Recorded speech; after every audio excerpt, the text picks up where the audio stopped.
এতক্ষণ তো আমরা বিভিন্ন কথা শুনছিলাম আপনার কাছ থেকে, এবার চলে যাব একেবারেই র্যাপিড ফায়ার রাউন্ডে। খুব ছোট্ট ছোট্ট কিছু প্রশ্ন থাকবে এবং তার একেবারেই চটজলদি জবাব। সকাল শুরু হয় কিভাবে?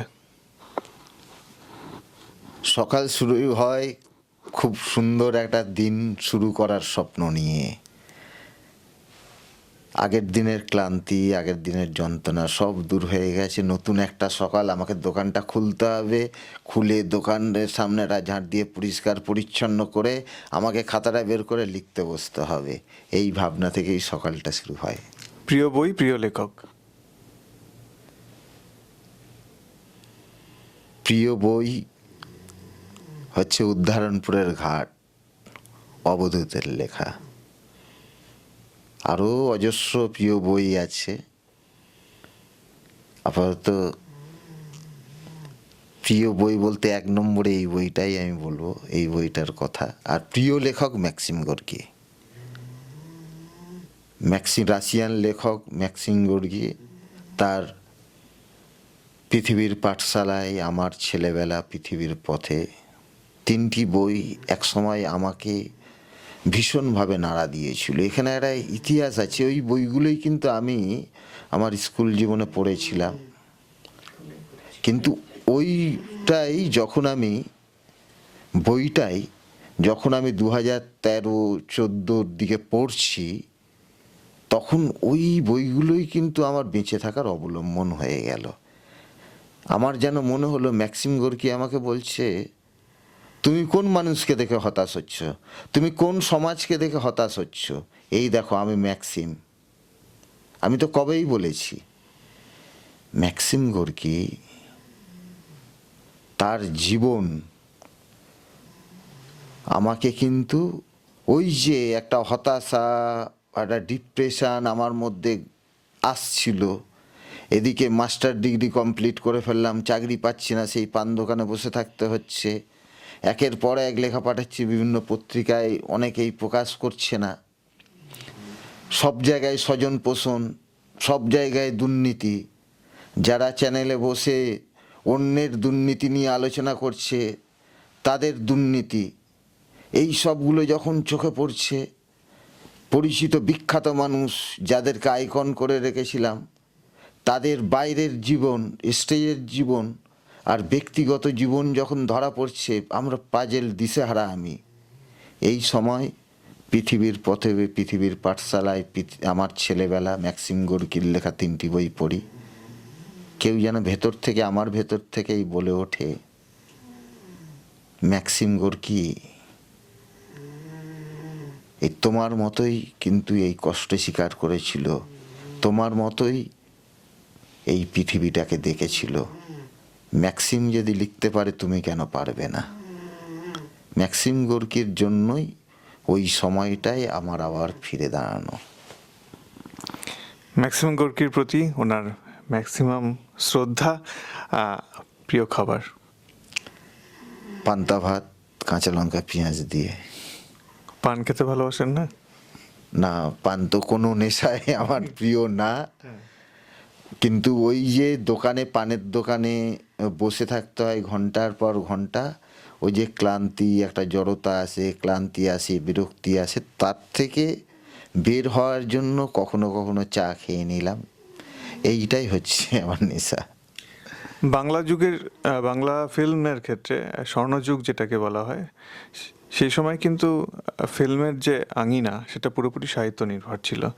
তো সেই জায়গায় দাঁড়িয়ে সাহিত্যের সাথে চলচ্চিত্রের যে নিবিড় যোগাযোগ, সেটাকে অস্বীকার করা যায় না। সেখানে আপনার প্রিয় ফিল্ম?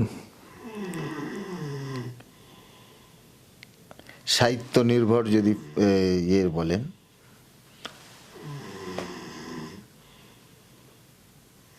সাহিত্য নির্ভর ছবির এখন তো মাথায় আসছে না। গান? গান অনেক আছে গানগুলো এখন ভাবতে গেলে। প্রিয় গীতিকার? গৌরী প্রসন্ন মজুমদার আছেন, পুলক বন্দ্যোপাধ্যায় আছেন, আরও অনেকে আছে। আপনি নিজে কখনো গান লেখার চেষ্টা করেছেন? গান তো লিখেছি, আমি যখন ক্লাস 7-8 পড়ি তখন গান লিখে 2টো খাতা ভরিয়ে ফেলেছিলাম। আর আমাদের সময়ে ওই ধরুন 85, 6, 7-এ তখন কাগজে বিজ্ঞাপন বের হতো যে গীতিকার চাই। তো খবরের কাগজের বিজ্ঞাপন দেখে একদিন হাজির হলাম। আমার ওই গানের পাণ্ডুলিপি নিয়ে পরিচালক বললেন, হ্যাঁ 2টো গান নেব, আমরা একটা ক্যাসেট বের করছি, তাতে তোমার 2টো গান রাখবো, কিন্তু এই জন্য তোমাকে 600 টাকা দিতে হবে। আরে 600 টাকা পরিবারের রোজগার না তখন। আমার এই পরিবারের ধরুন মা বাবা, আমরা 4 ভাই, দিদির বিয়ে হয়ে গেছে, তো খুবই অভাব অনটনে চলি। তো আমাদের পরিবারের রোজগার না তখন, কোথা দিয়ে পাবো? তারপর সেই যে বাড়ি ফিরলাম, আর কখনো গানের নিয়ে কোনো পরিচালকের কাছে, সুরকারের কাছে আর যাওয়ার কথা ভাবিনি। গান লিখি, মাঝে মাঝে লিখি, নিজেই সুর দিই মাঝে মাঝে। শোনানো যাবে?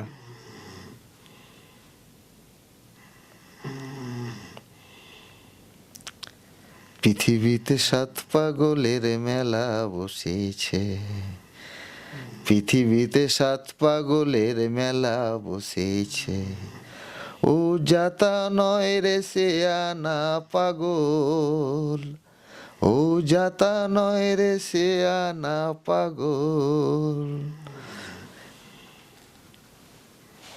আচ্ছা, মানে একেবারেই কিন্তু সেই আবার ফিলোসফিক যে দিকটা সেটাই রিফ্লেক্টেড হলো। বেড়াতে ভালোবাসেন? বেড়াতে ভালোবাসি কি ভালোবাসি না এখন আর বলার জায়গায় নেই। কারণ ধরুন এই 27 বছর ধরে এই দোকানটা চালাচ্ছি, পানের দোকানটা, বেড়ানোর জন্য কখনো বেড়াতে যেতে পারিনি।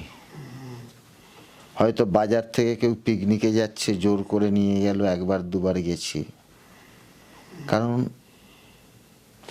আমার চাহিদাটা কি? চাহিদাটা হচ্ছে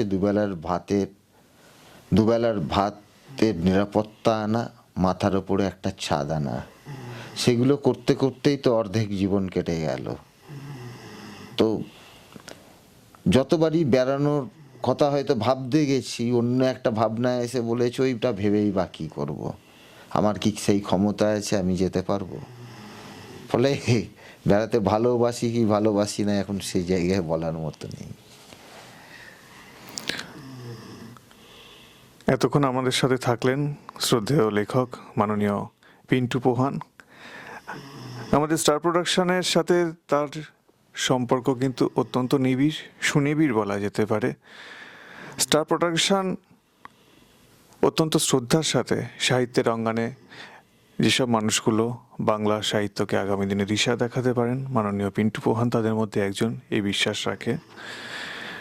তার প্রতি শ্রদ্ধা জানিয়ে তার আগামী দিনের যে পথ চলা সেটা আরও মসৃণ হোক, সুনিবিড় হোক, সমৃদ্ধ হোক বাংলা সাহিত্যের আঙিনা, এই বিশ্বাস থেকে আমরা আজকে বিদায় নিচ্ছি। স্টার প্রোডাকশনের যে দর্শক যারা আছেন, যারা এতক্ষণ সময় দিলেন, তাদের জন্য আপনার বার্তা। আমি আপনাদের শ্রদ্ধা ও ভালোবাসা জানাই। আপনাদের প্রতি আমার বার্তা এটাই, আমাকে ভালোবাসুন।